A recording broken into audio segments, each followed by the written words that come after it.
তিন ধরনের খাবার ভুলেও খাবেন না প্রিয় দিনী ভাই ও বোন। এই তিন ধরনের খাবার যদি আপনারা খান তাহলে ফকির হয়ে যাবেন, গরিব হয়ে যাবেন, আল্লাহর পক্ষ থেকে রহমত বর্ষিত হবে না, আল্লাহ নারাজ থাকবেন। ইবাদত বন্দেগী করলেও আল্লাহ তাআলা আপনাদের প্রতি রাজি খুশি থাকবেন না যদি এই তিন ধরনের খাবার আপনি গ্রহণ করেন। আল্লাহ রাব্বুল আলামিন এই খাবার সম্পর্কে কোরআনের সূরাতুল মুমিনুনের 51 নম্বর আয়াতে আল্লাহ তাআলা বলছেন, ইয়া আইয়ুহার রাসূল কুলু মিনাত তাইয়্যিবাত ওয়া'মালু সালিহা ইন্নী বিমা তা'মালুনা আলিম।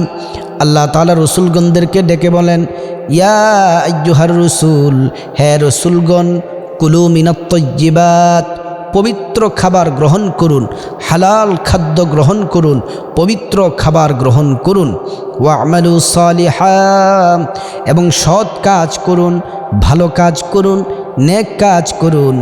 ইন্নী বিমা তা'মালুনা আলিম, আপনি কি হালাল খাদ্য গ্রহণ করুন, পবিত্র খাবার গ্রহণ করুন, নাকি আপনি হারাম খাবার গ্রহণ করেন, কোন খাবারটা খাচ্ছেন আল্লাহ তাআলা কিন্তু দেখছেন।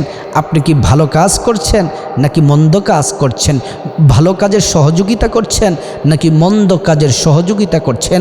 ইন্নী বিমা তা'মালুনা আলিম, সব কিছু আল্লাহ তাআলা দেখেন। এটা শুধু নবীদেরকে আল্লাহ বলেননি, আমাকে আপনাদেরকে প্রিয় দিনী ভাই ও বোন আমাদের সকলকে আল্লাহ তাআলা কিন্তু সে নির্দেশ দিয়েছেন হালাল খাদ্য, পবিত্র খাদ্য গ্রহণ করার জন্যে এবং ভালো কাজ করার জন্যে। কারণ হালাল খাদ্য ছাড়া আপনার ইবাদত আল্লাহর দরবারে কবুল হবে না। আল্লাহ রাব্বুল আলামিন রাসূলকে বলছেন, ও রাসূল, আপনি বলে দেন হালাল খাদ্য যেন গ্রহণ করে। তিন ধরনের খাবার মা বোনেরা ভুলেও কিন্তু খাবেন না। এক নাম্বার হচ্ছে আপনারা দুর্গন্ধযুক্ত খাবার খাবেন না। রাসূল করিম সাল্লাল্লাহু আলাইহি ওয়াসাল্লাম দুর্গন্ধযুক্ত খাবার তিনি পছন্দ করতেন না। আল্লাহর রাসূলের প্রিয় সাহাবী হযরতে আবু আইয়ুব আনসারী রাদিয়াল্লাহু তাআলা আনহু নবীজির কাছে আসলেন, আয়েশা বললেন, ইয়া নবী আল্লাহ, ওগো নবীজি, আপনাকে দাওয়াত করতে চাই, আপনাকে মেহমানদারি করতে চাই। নবীজি বললেন, তোমার দাওয়াত গ্রহণ করা হলো। নির্দিষ্ট সময় রাসূল করিম সাল্লাল্লাহু আলাইহি ওয়াসাল্লাম দাওয়াতে গেলেন।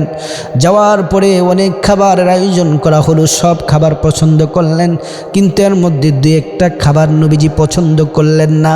ওই খাবারের মধ্যে হলো কাঁচা পেঁয়াজ এবং কাঁচা রসুন আল্লাহর রাসূল পছন্দ করলেন না। নবীজি বললেন, কাঁচা পেঁয়াজ নিয়ে যাও, কাঁচা রসুন এখান থেকে নিয়ে যাও। নবীজি বললেন, আবু আইয়ুব আনসারী, কাঁচা পেঁয়াজ যে দুর্গন্ধ হয়, রসুন খেলে যে দুর্গন্ধ হয়, আমার মুখ থেকে দুর্গন্ধ আসবে, ফিরিস্তারা দুর্গন্ধ পছন্দ করে না, আমার উপরে তো ওহী নাজিল হয়, এজন্য দুর্গন্ধযুক্ত খাবার আমিও পছন্দ করি না, তোমরাও দুর্গন্ধযুক্ত খাবার পছন্দ করো না। এজন্য প্রিয় দিনী ভাই ও বোন, আমরা কাঁচা পেঁয়াজ, কাঁচা রসুন এগুলা খাবো না।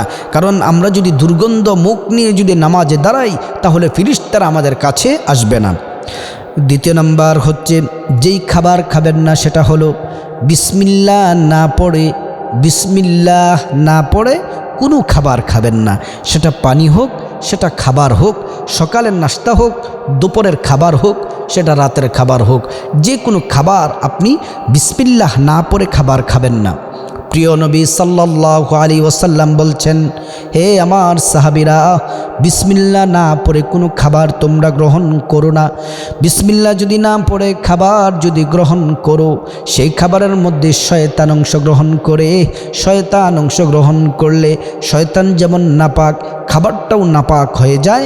এই খাবার যদি তুমি গ্রহণ করো তাহলে শয়তান তোমাকে গুমরাহির দিকে, পথভ্রষ্টতার দিকে তোমাকে নিয়ে যাবে। আল্লাহ রাসূল সাল্লাল্লাহু আলাইহি ওয়াসাল্লাম বলছেন, তোমরা বিসমিল্লাহির রহমানির রহিম পড়ে তারপরে খাবার শুরু করো। বিসমিল্লাহ পড়ে যদি খাবার শুরু করো, ওই খাবারের মধ্যে আল্লাহর রহমত বরকত নাজিল হবে। আল্লাহ রাসূল সাল্লাল্লাহু আলাইহি ওয়াসাল্লাম বলছেন, বিসমিল্লাহ পড়ে তোমরা প্রতিটি কাজ কিন্তু শুরু করো। বিসমিল্লাহ না পড়ে তোমরা কোনো খাবার তোমরা গ্রহণ করো না। আল্লাহ রসুল সাল্লাল্লাহু আলাইহি ওয়াসাল্লাম বলছেন, যারা বিসমিল্লাহির রহমানির রহিমের আমল করবে আল্লাহ রাব্বুল আলামিন তাদেরকে হাউজে কাউসারের পানি পান করাবেন। আপনি যদি বিসমিল্লাহির রহমানির রহিমের আমল যদি করেন তাহলে আপনার ঘরে রহমত বরকত নাজিল হবে। প্রিয় নবী সাল্লাল্লাহু আলাইহি ওয়াসাল্লাম বলছেন, বিসমিল্লাহির রহমানির রহিমের আমল করো। খাবারের শুরুতে কিন্তু একটি দোয়া আছে, নবীজি শিখিয়ে দিলেন, পড়ো বিসমিল্লাহি ওয়া আলা বারাকাতিল্লাহ। এটা পড়ে তারপরে তোমরা খাবার গ্রহণ করো। আল্লাহর রাসূল সাল্লাল্লাহু আলাইহি ওয়াসাল্লাম বলছেন, বিসমিল্লাহ পড়া ছাড়া মুসলমান কোনো কাজ করো না, ওই কাজের মধ্যে আল্লাহর রহমত বরকত থাকে না। আগে বিসমিল্লাহ পড়ো, খাওয়া দাওয়া করো, বিসমিল্লাহ পড়ো, তারপরে কাজকর্ম করো। আমরা তো যখন কুরবানির সময় আসে, যখন আমরা পশু জবাই দেই, তখনও কিন্তু আমরা বিসমিল্লাহির রহমানির রহিম পড়ে তারপরে আমরা গরু কিন্তু কি করি, গরু কিন্তু আমরা জবাই দেই বিসমিল্লাহির রহমানির রহিম পড়ে। এজন্য আল্লাহর রাসূল বললেন, বিসমিল্লাহ ছাড়া কোনো খাবার তোমরা গ্রহণ করো না, কোনো খাদ্য তোমরা গ্রহণ করো না। 3 নাম্বার হচ্ছে হারাম খাদ্য গ্রহণ করা যাবে না, হারাম খাদ্য গ্রহণ করা যাবে না। আল্লাহ রসুল বলছেন, তোমরা হারাম ইনকাম, হারাম খাদ্য গ্রহণ করো না। হারাম টাকায় খাবার ক্রয় করে যদি তোমরা সে খাবার যদি তোমরা ভক্ষণ করো, আহার যদি করো, আর ওই খাবার খেয়ে যদি তোমার দেহ গঠন হয়, রক্ত গঠন হয়, দেহ গঠন হয়, ওই দেহ গঠন দিয়ে নামাজ হবে না, রোজা হবে না, হজ হবে না, যাকাত হবে না, ইবাদত বন্দিগি তোমার কিছুই হবে না। এজন্যে আপনাকে হারাম খাদ্য থেকে আপনাকে বেঁচে থাকতে হবে, হালাল খেতে হবে।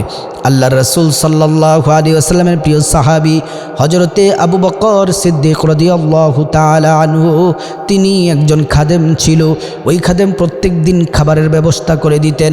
একদিন গণকের বাড়ির খাবার আবু বকর সিদ্দিকের সামনে নিয়ে আসলেন। আবু বকর সিদ্দিক ক্ষুধা ছিল বেশি, তিনি খেয়ে ফেললেন।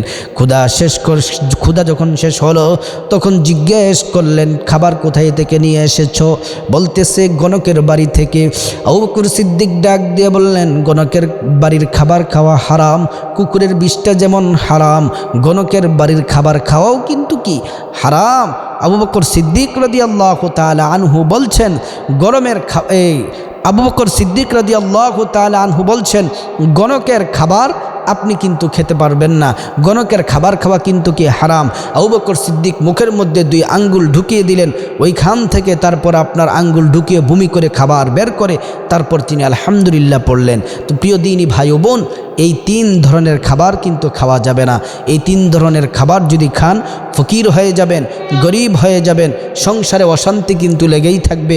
আল্লাহ পাক রব্বুল আলামিন এই সকল খাবার থেকে আমাদেরকে হেফাজত করুন।